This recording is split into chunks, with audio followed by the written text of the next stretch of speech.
The seeds were in a mason jar on the folding table at the end of the row, behind a handwritten index card that said free, take what you want. Nobody was taking any.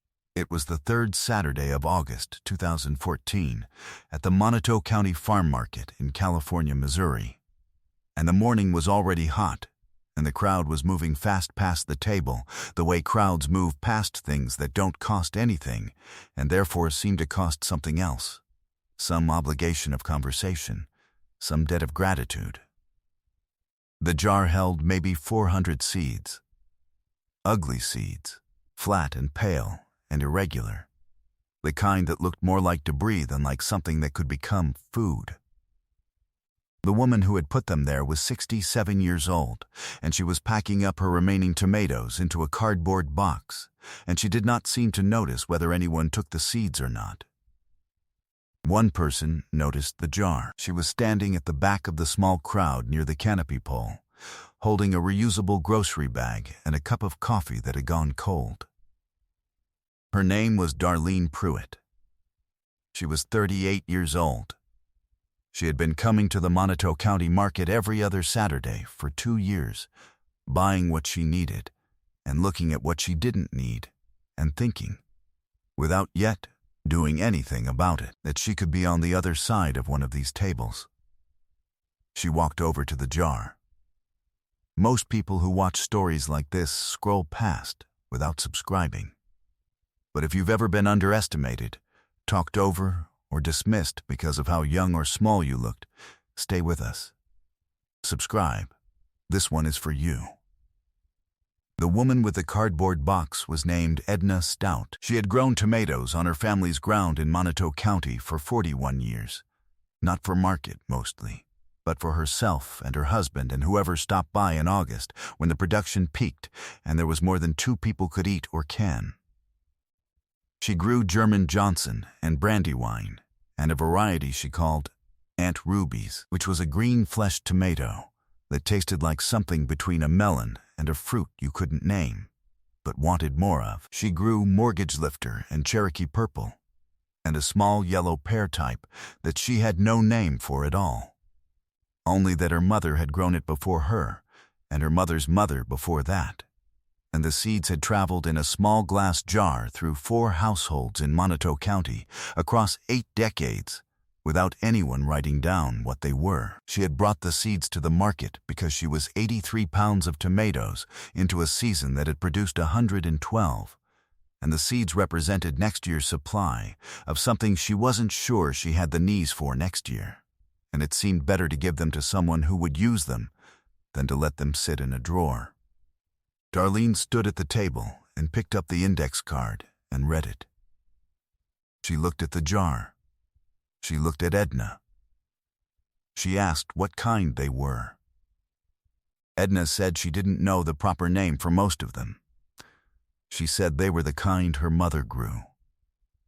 She said the green ones in the center of the jar were sweet enough to eat like an apple if you got them at the right moment, and that the dark ones were better for canning than anything she'd bought at a seed company in 40 years, and that the small yellow ones she couldn't tell you much about, except that they never failed.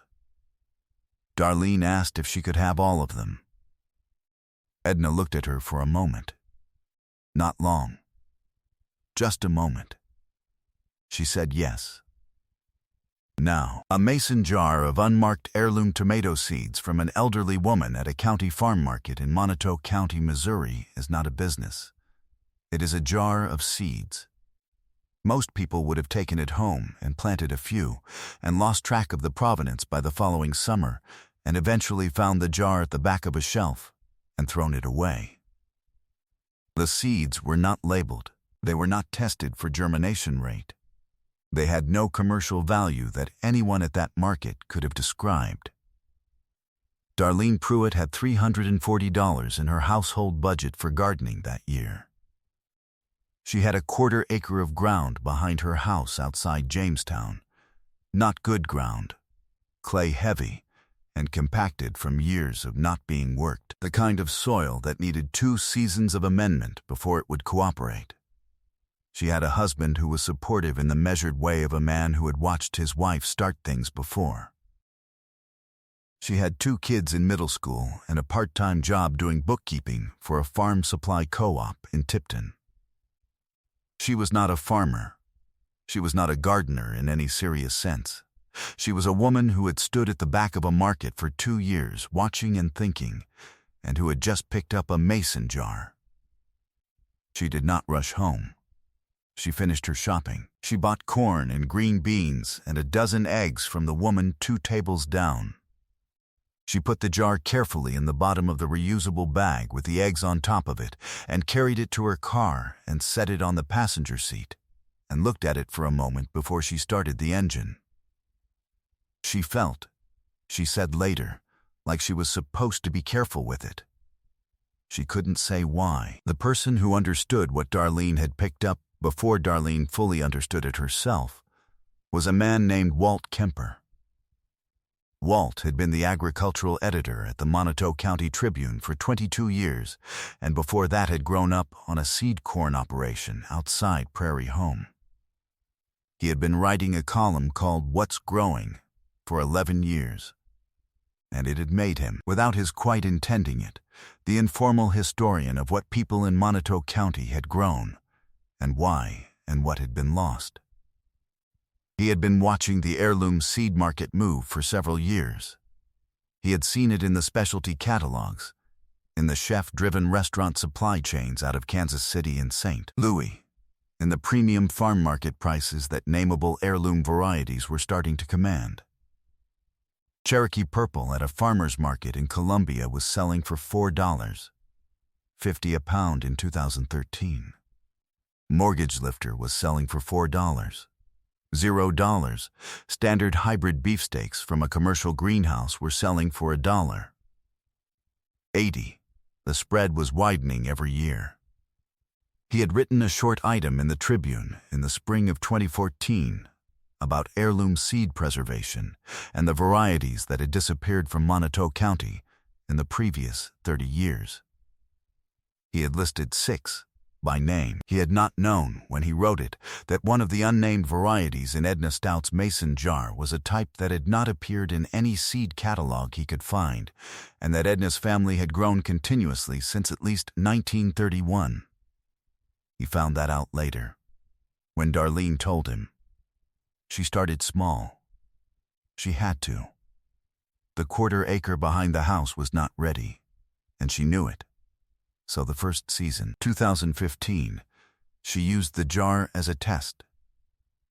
She built 4 raised beds from landscape timbers and filled them with purchased topsoil mixed with compost from the municipal facility in Jamestown, which charged $12 a cubic yard and was better than what she could make herself in year 1. She planted 20 seeds from the jar across 4 varieties, spacing them the way the Extension Service recommended on their online planting guide, staking with rebar and twine the way her neighbor across the road staked his peppers. 16 of the 20 germinated. That was a 78% germination rate on seeds of unknown age and storage condition. She wrote that down. She tended them the way she tended things she was serious about, carefully and consistently, and with the specific attention of a person who is also paying attention to everything else and cannot afford to miss a detail. She watered by hand until she understood the moisture needs of each bed, then adjusted. She scouted for hornworms every morning for the first 6 weeks. She staked and pruned and kept a log in a composition notebook, date, variety by her own description since she had no proper names, growth stage, pest pressure, weather notes. The Cherokee Purple set fruit first. The Mortgage Lifter was slower, but built into the biggest plant. The unnamed green variety, Edna's mother's green, grew more slowly than anything else, and alarmed her in late June when she thought it might not produce, and then in July set 17 tomatoes in 10 days. All of them the size of a fist, and the color of a Granny Smith apple with a blush of gold at the shoulder. She tasted one on a Thursday afternoon in late July, standing in the bed with her shoes on the ground cloth. She did not say anything for a moment. Not because she was performing anything, just because she needed a moment. She picked everything that was ripe on a Friday morning in early August and drove to the Montague County Market and rented the last available half table for $15 and set out what she had. 4 varieties, labeled by her own descriptions: dark purple, pink, green gold, yellow pear, priced at $3.50 a pound, because that was what she had seen Cherokee purple sell for, and she did not know yet what she had. She sold out in 50 minutes. Not because of the signs or the table or anything Darlene had done to market them. Because the tomatoes were what they were. A woman picked up a Cherokee purple and smelled it and put it in her bag without asking the price. A chef from a restaurant in Columbia, he was at the market sourcing for a weekend special, picked up a green gold tomato and turned it in his hands and asked Darlene what variety it was. She said she didn't know the name, but that Edna Stout had grown it for 40 years, and her mother before her. He asked if she had more. She said not today. He gave her his card. She went home and called Walt Kemper. Walt drove out the following Tuesday. He sat at Darlene's kitchen table and looked at the remaining fruit from the refrigerator, the ones she hadn't sold. 3 tomatoes from the green gold plant and 1 large mortgage lifter.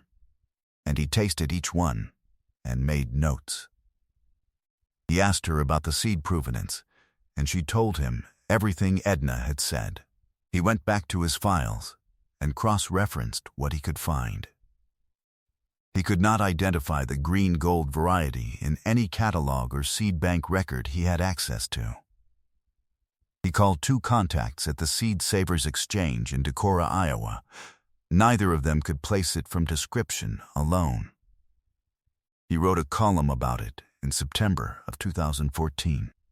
He called it "The Jar on the Table," and it ran 14 inches on the front of the features section. He described the variety, the provenance, the flavor.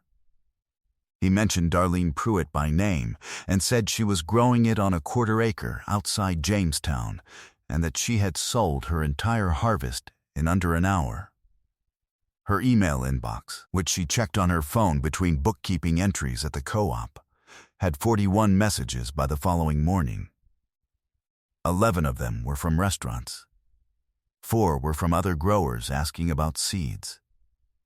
1 was from a seed company in Vermont. She sat in the co-op parking lot at noon and read every message and wrote nothing back yet. She needed to think. She thought the way her father had taught her to think about a decision, which was to write it down in columns. What she knew, what she didn't know, what she needed to find out. Her father had not been a farmer. He had been an electrician in Tipton for 35 years. But he had a method for problems, and the method was this: don't move until the picture is clear enough to move into. She spent the fall of 2014 building the picture. She cold stratified and tested seeds from all 4 varieties. Germination rates were strong across the board. The green gold ran 82% on a sample of 50. She ordered soil amendments for the full 1/4 acre and tilled it herself with a rented BC's walk behind tractor over 2 weekends in October. She researched heirloom tomato pricing at 12 farm markets within a 2-hour radius and found a consistent range of $3, $50 to $5, $50 per pound on named varieties with known provenance. She called the chef in Columbia back in November. She asked if he would sign a letter of intent for 50 pounds per week through the summer season at $4, $75 a pound, pick up at the market. He said he would. She called 2 other restaurants from the email list and negotiated similar arrangements. By December of 2014, before she had planted a single seed for the coming season, she had soft commitments for 800 pounds of production. She had not yet told her husband the full scope of what she was planning. She told him at dinner on a Tuesday in January. She had the composition notebook and a legal pad with the numbers, and she walked him through it the way she walked through anything complicated, methodically without flurrying it. He listened. He looked at the numbers. He was quiet for a moment. He said she was going to need more beds. She planted 340 transplants in the spring of 2015 across the full quarter-acre.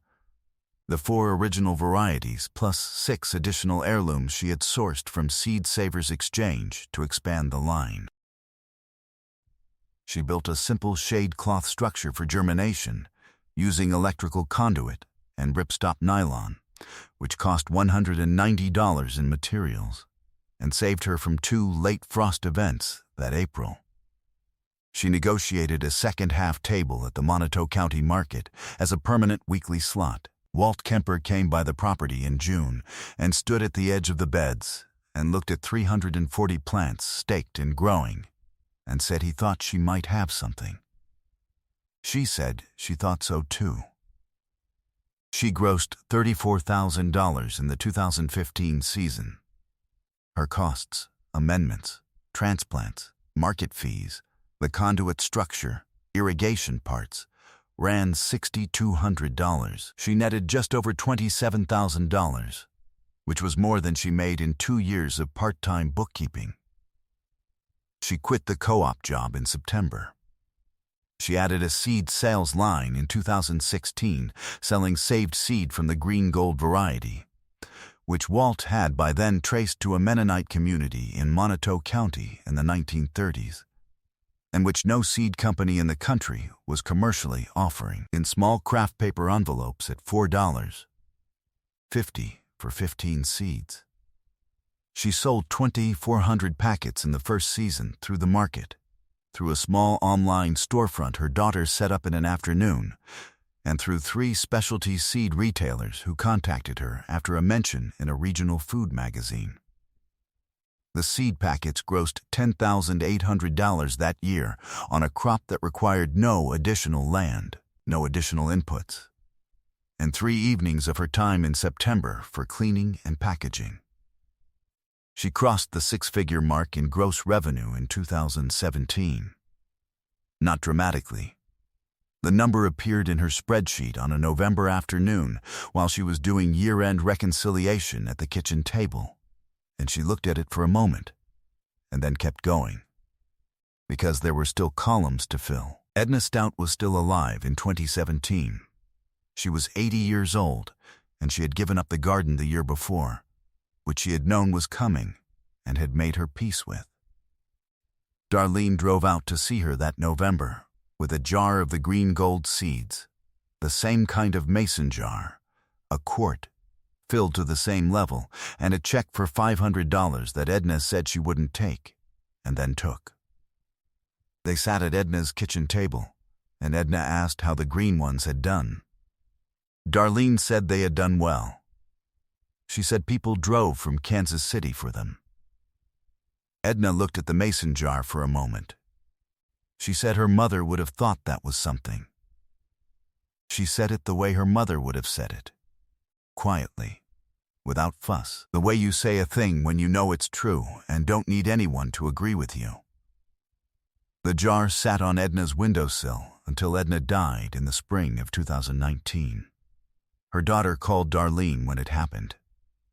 Darlene drove out again. She helped with what needed doing, and when she left, Edna's daughter pressed the mason jar into her hands and said she thought her mother would want her to have it. It is on a shelf in Darlene Pruitt's seed storage room now, in the back of her barn outside Jamestown. The room is climate-controlled, a window unit she installed herself, humidity maintained between 40 and 50%.